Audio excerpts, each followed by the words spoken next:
네, 같이 말씀을 좀 보겠습니다. 빌립보서 2장 14절에서 18절입니다.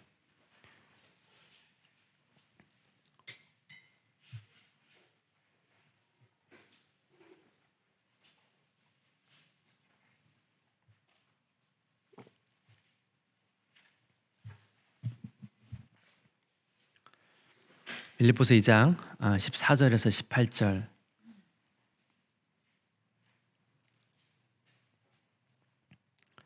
한 절씩 교독하겠습니다. 모든 일을 원망과 시비가 없이 하라.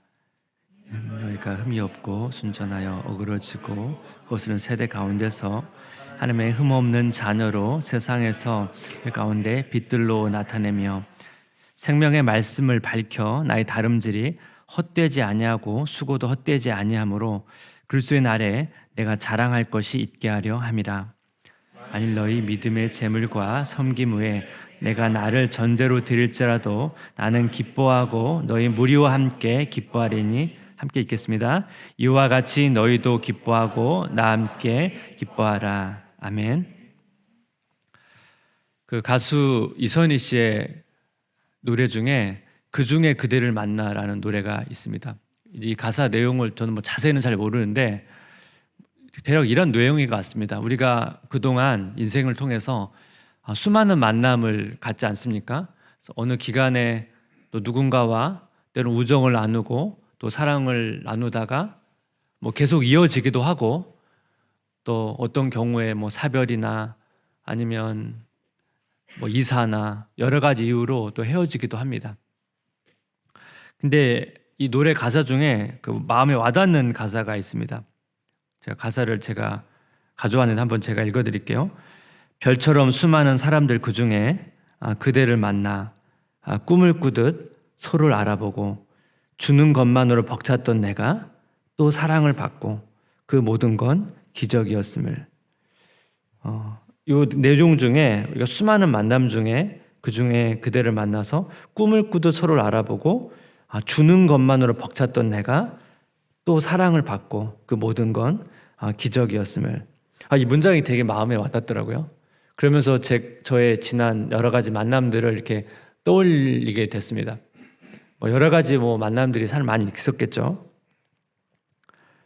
그래서 특히 이제 신앙을 가진 이후에 늘 이제 부모로부터 사랑을 받고 그러다가 제가 이제 대학 때 선교단체에서 제자훈련을 하면서 누군가를 이제 목양하기 시작하면서 그때 순원들과 함께했던 시간들, 저희 시간을 드리고 제 물질을 또 들여서 이렇게 계속 허비해도 이렇게 주는 것이 그렇게 행복이라는 것을 그때 제가 처음으로 이렇게 깊이 경험했던 시간들이 있었고 또 이후에 또 아내를 만나서 또 연애하고 또 결혼하면서 또 그때도 비슷하게 연애나 결혼 생활이나 결국은 이게 주는 것이 기쁨이라는 것을 또 경험하는 것도 또 가정 생활이었습니다. 또 제가 주는 것만 기쁨인 게 아니라 순원들이나 또 아내 또 수많은 분들로부터 또 받았던 사랑은 또 저한테 큰 감동이 되었습니다.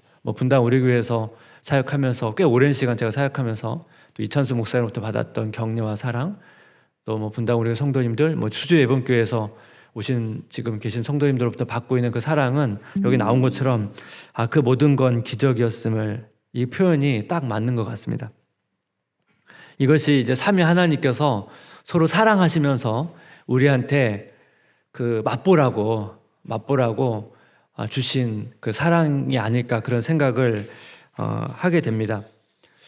이 신앙생활이 특별한 게 아니고 결국은 이제 사랑을 받고 또 사랑을 주고 이것을 누리는 것이 아닐까 생각을 합니다.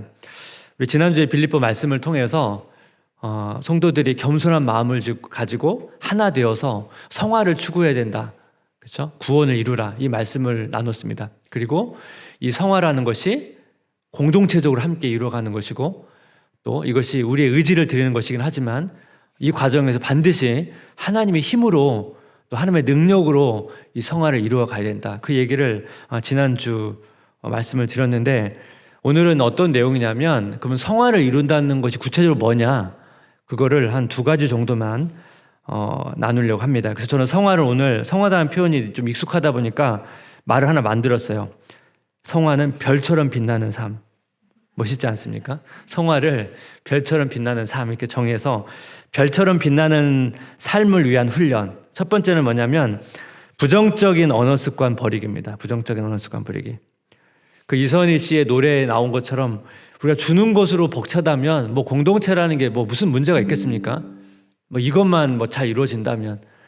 근데 사실 공동체라는 것이 또 가정이라는 것이 쉽지는 않잖아요. 현실적으로.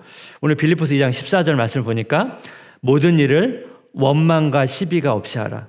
여기서 보면 원망과 시비란 두 단어가 등장하는데 먼저 원망이라는 단어는 이런 의미입니다. 뒤에서 뭔가 수군수군대다, 뒤에서 불평하다 이런 의미를 가지고 있습니다. 그래서 이 단어를 가지고 있는 다른 본문을 좀 보시면 이 단어의 의미를 알 것 같습니다. 사도행전 6장 1절 말씀인데 우리 한번 같이 읽어볼까요? 그때 제자가 더 많아졌는데 헬라파 유대인들이 자교의 가부들이 매일의 구제에 빠짐으로 히브리파 사람을 원망하니. 예. 이 교회에 어려운 사람들이 있거든요. 근데 이 어려운 사람들을 어떻게 도와줄까? 요즘은 굉장히 좀 체계적입니다. 그래서 그냥 막 아무렇게나 도와주는 게 아니고 나름대로 기준과 원칙을 가지고 제가 도와줍니다.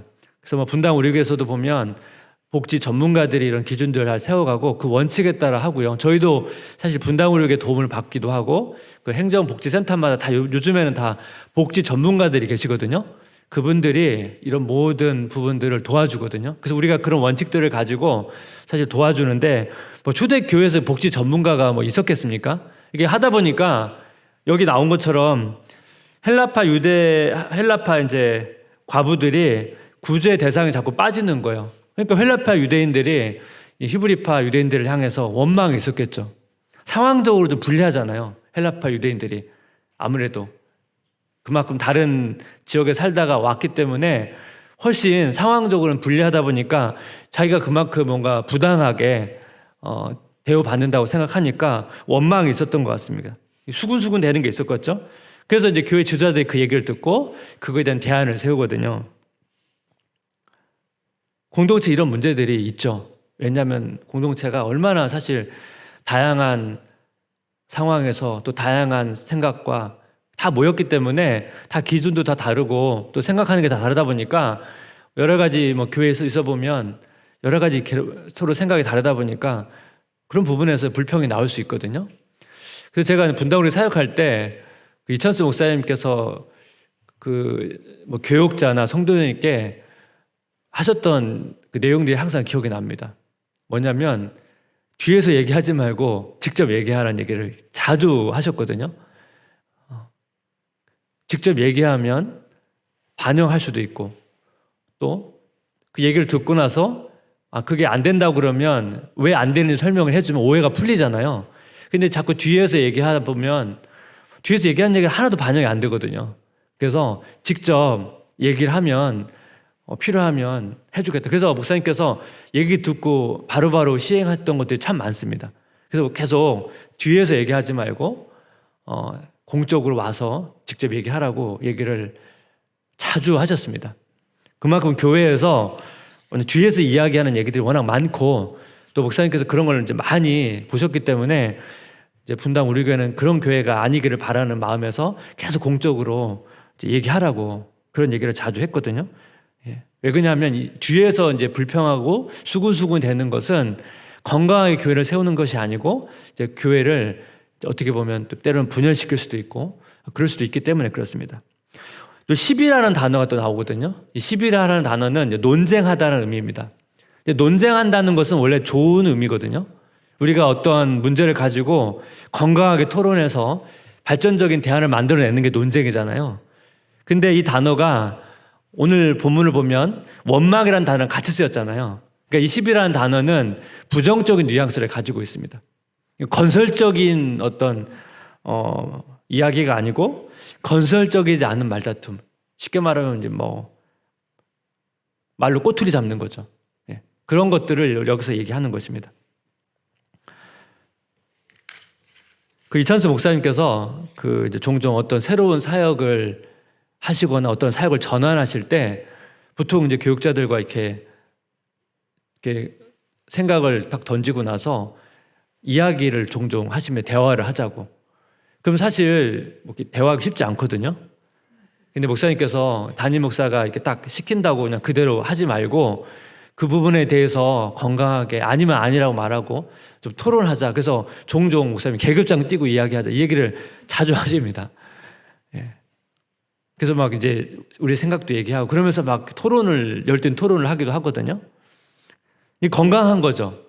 건강한 거죠. 이거는 거는. 그냥 더 건설적인 또 생각하지 못했던 걸 자꾸 만들어서 그러면서 더 좋은 안을 만들어내니까 이런 건 되게 좋은 거거든요. 근데 대화하다 보면 자꾸 말꼬리를 잡는 경우가 있습니다. 그리고 사실 그런 의미가 아닌데 자꾸 그런 거 가지고 막 꼬리고 하면 이런 대화는 되게 힘들죠. 대화하면 되게 피곤하고. 오늘 이제 본문에서 말하는 시비가 그런 거죠. 이 원망과 시비를 하지 말라. 그러니까 성화라고 하는 부분에 있어서 이 언어 생활이 되게 중요하다는 것을 지금 말씀에서 보여주고 있습니다.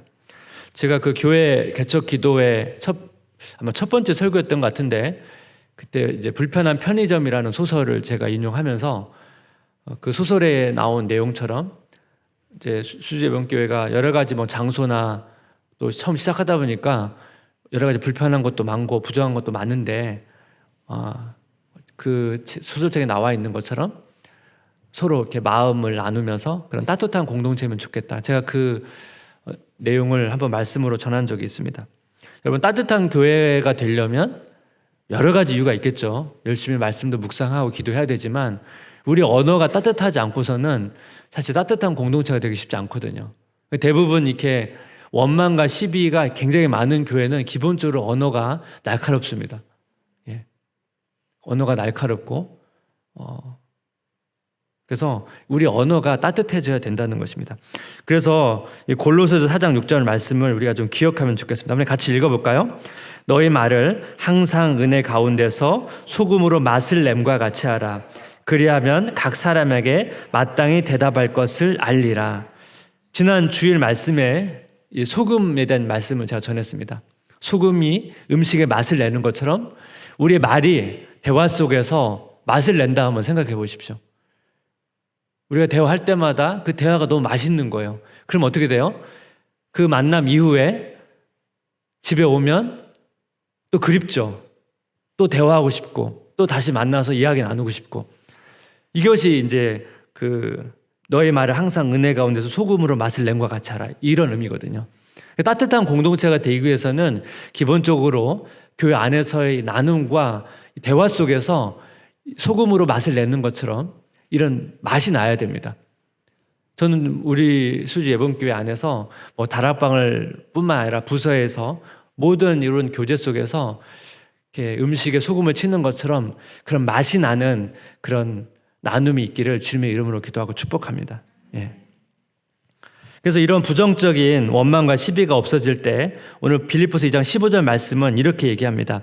이는 너희가 흠이 없고 순전하여 어그러지고 거스르는 세대 가운데서 하나님의 흠 없는 자녀로 세상에서 그들 가운데 빛들로 나타내며. 예. 원망과 시비가 없고 그렇죠? 어떤 우리 안에 따뜻한 언어가 회복되면 공동체가 회복될 때 이것이 공동체 안에서 머무르는 것이 아니고 우리 언어가 어디로 갑니까? 우리가 이웃들이나 직장이나 밖에서 대화할 때도 똑같이 그런 언어들이 구사가 될 거 아니겠습니까? 그럼 어떻게 됩니까? 세상에서 빛들로 나타난다. 예. 이게 별처럼 빛나는 삶을 의미하는 내용 아니겠습니까? 예. 그래서 제가 이제 회심이 반복되고 깊어져야 된다는 얘기를 계속 하는데 언어도 마찬가지입니다. 언어의 회심이 일어나야 되고 언어의 회심이 깊어져야 됩니다. 그러면 훨씬 더 우리 언어가 더욱더 은혜로운 때로는 우리 말의 권세가 더 세지거든요. 그러면 그 은혜의 능력이 우리 말에 담겨서 우리가 대화 속에 흘러간다면 또 가정 안에서 또 공동체 안에서 얼마나 그것이 큰 유익을 끼치겠습니까? 또 이런 부분에서 우리가 기도를 하고 이 언어의 회심을 위해서 기도를 해야 됩니다. 그것이 오늘 첫 번째 중요한 내용이고요. 그다음 별처럼 빛나는 삶을 위한 훈련 두 번째는 뭐냐면 말씀을 굳게 잡기입니다. 말씀을 굳게 잡기. 빌립보이서 16절 말씀을 한번 같이 읽어보겠습니다. 시작. 생명의 말씀을 밝혀 나의 다름질이 헛되지 아니하고 수고도 헛되지 아니하므로 그리스도의 날에 내가 자랑할 것이 있게 하려 함이라. 예. 바울은 지금 빌립보 성도들의 모든 수고가 주님이 다시 오시는 그날에 하나님 앞에서 자랑할 것이 있기를 소망합니다. 바울이 그 주님이 다시 오실 때 빌립보 성도를 향해서 자랑하고 싶다는 거예요. 그래서 그런 것들이 있기를 바란다. 그런 이야기를 하고 있는 것입니다. 되게 중요하죠. 우리가 이 땅에서 굉장히 많은 수고를 매일매일 하면서 지금 지내고 있는데 그 모든 수고가 다 마치고 우리가 주님 앞에 갔을 때 누군가가 우리의 삶을 놓고 정말 자랑할 것이 너무 많다면 우리 삶이 그만큼 잘 산 거 아니겠습니까? 바울이 이제 그걸 바라는 거예요. 자기가 주님 앞에서 빌립보 성도들을 자랑하고 싶다는 거예요.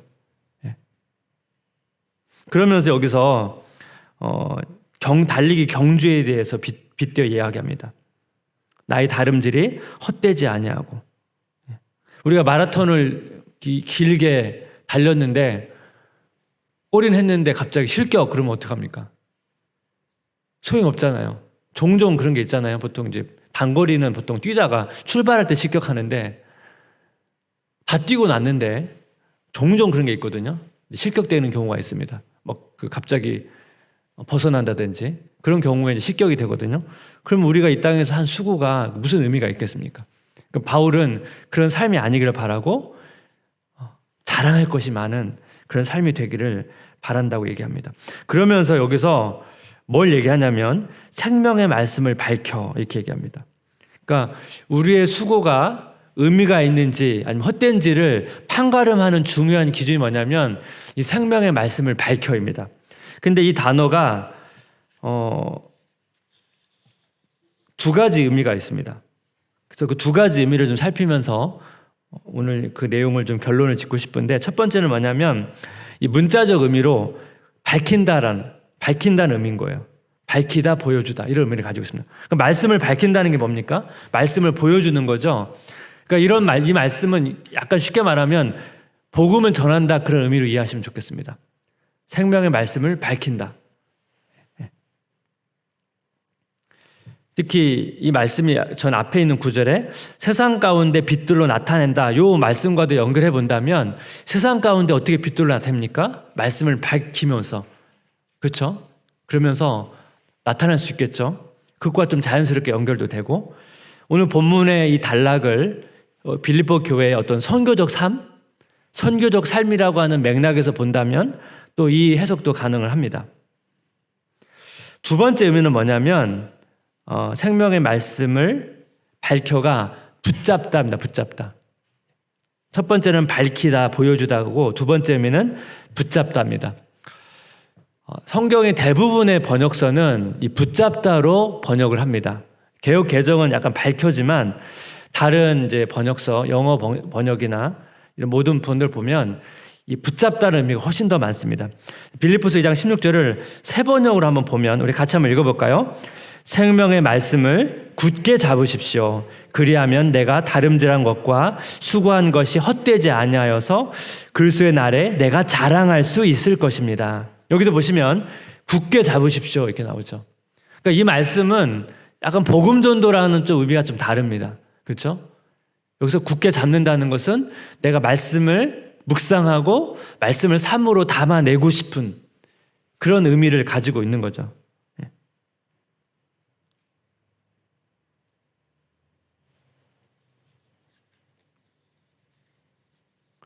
그래서 로안 윌리엄스라는 분이 이 말씀을 붙잡는다는 의미와 제자의 삶을 연결하면서 설명한 게 있는데 고대에서 제자로 살아간다는 게 뭔지를 이렇게 설명하면서 한 내용이 있는데 제가 읽어드리겠습니다. 만약 오늘 여러분이 유망한 학생을 앞에 세워놓고 학생됨의 본분은 스승의 모든 말을 꽉 붙잡고 스승이 가는 곳마다 따라가고 스승의 입에서 떨어지는 보화 같은 지혜를 하나라도 놓치지 않고자 스승의 집 문 앞에서 잠을 자고 스승의 식탁이나 거리에서 어떻게 처신하는지를 지켜보는 것이라고 말한다면 여러분에게 돌아올 응답은 결코 온화하지만은 않을 것입니다. 하지만 고대 세계에서는 그렇게 행동하는 것이 오히려 당연한 일이었습니다. 이런 의미에서 제자 곧 배우는 자가 된다는 것은 쉬지 않고 바라보며 귀 기울여 듣는 일로 이루어지는 삶의 상태를 말합니다. 여러분, 고대에서 제자가 스승의 말씀을 어떻게 해요? 하나라도 놓치지 않으려고, 그 말씀, 모든 스승의 말을 꽉 붙잡고, 여기 보면 스승의 집 문 앞에서 잠을 자고,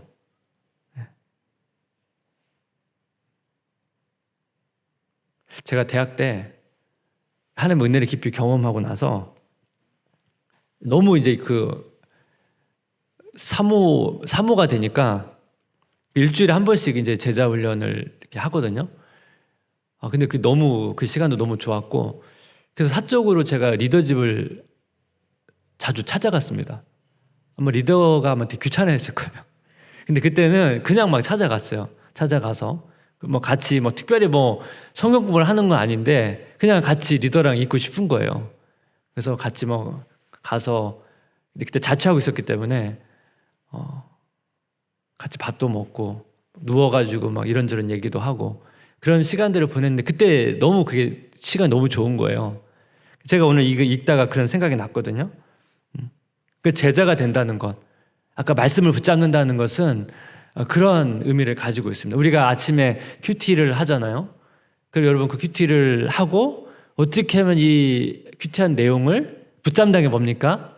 오랫동안 내 마음속에 내 일상에서 오래 머물 수 있을 것인가, 그거에 대한 고민을 하시는 거죠. 어떻게 하면 좀 더 이 말씀이 내 삶과 같이, 내 일상과 같이 갈 것인가에 대한 고민을 하셔야 돼요. 그 말씀을 붙잡는다는 거죠. 고대에서는 이렇게 했지만 우리가 지금 바쁜 직장 생활 하면서 이렇게 할 수 있습니까? 이렇게 못 하잖아요. 그러면 내가 처한 환경에서 어떻게 하면 이 말씀을 붙잡는다는 게 내 삶에서 적용할 수 있을지에 대한 고민을 하셔야 됩니다. 그게 필요하다는 것입니다. 저도 직장 다닐 때 큐티하고 정신없이 일하다 보면 뭐 말씀이고 뭐고 하나 기억도 안 나거든요. 그걸 어떻게 다시 떠올릴까? 그래서 뭐 그 컴퓨터 옆에다가 포스트를 붙여놓기도 하고, 때로는 이제 점심시간에 오전에 일하다 보면 잊어버리잖아요. 그럼 점심시간 때 잠시 그 뭐 산책하면서 이렇게 다시 떠올리면서 기도하기도 하고, 자꾸 이제 복귀하는 거죠. 복귀하는 거.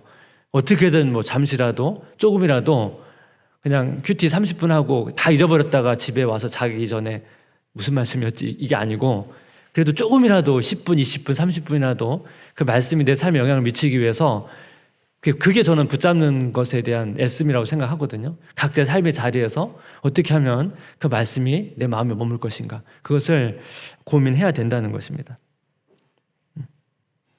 그렇게 되면 전 이 두 가지 의미가 보통 이제 학자들이 둘 중에 하나로 해석을 하는데 통합이 가능하다고 생각해요. 보세요. 말씀을 붙잡는 삶이 결국 말씀을 밝히는 삶 아닌가요? 그렇지 않을까요? 우리가 말씀을 밝히려면 말씀을 붙잡아야 밝히지, 말씀을 붙잡지 않고 어떻게 말씀을 밝힙니까? 그러니까 저는 이 두 가지가 어느 게 맞냐 이런 보다도 이 두 가지는 함께 만난다. 먼저 말씀을 붙잡는 삶이 결국은 말씀을 밝히는 삶이 된다. 저 그렇게 생각이 되더라고요. 지난 주일에도 우리가 빛에 대한 말씀, 세상의 빛이다, 착한 행실이다. 우리가 착한 행실 어떻게 보여줍니까? 우리가 결국 말씀을 붙잡고 그 말씀을 삶으로 담아낼 때, 그것이 삶으로 나타낼 때 그 착한 행실이 되잖아요. 사실 그래서 오늘 말씀은 지난 주일에 약간 속편처럼 되는 것 같습니다. 그리고 뭐 이번 주일부터 새생명 축제잖아요. 뭐 의도한 건 아닌데 주일 말씀도 그렇고 오늘 말씀도 계속적으로 어떻게 보면 이 세상 속에서 우리가 어떻게 하면 소금처럼 빛으로 살 것인가에 대한 말씀이 지금 계속 어떻게 보면 반복적으로 지금 나타나고 있거든요. 오늘 메시지는 되게 심플해요. 하나는 부정적인 언어를 버리는 것이고, 뭘 붙잡는 것입니까? 생명의 말씀을 붙잡는 것. 부정적인 언어를 버리고 생명의 말씀을 붙잡는 것, 말씀을 굳게 붙잡는 것, 이 두 가지가 별처럼 빛나는 삶을 위한 가장 핵심적인 두 가지 원리라고 사도 바울은 주장하고 있습니다. 이 두 가지를 놓고 우리 함께 기도하면서 정말 이 삶이 우리 삶 속에서 구체적으로 구현되기를 주님의 이름으로 기도하고 축복합니다.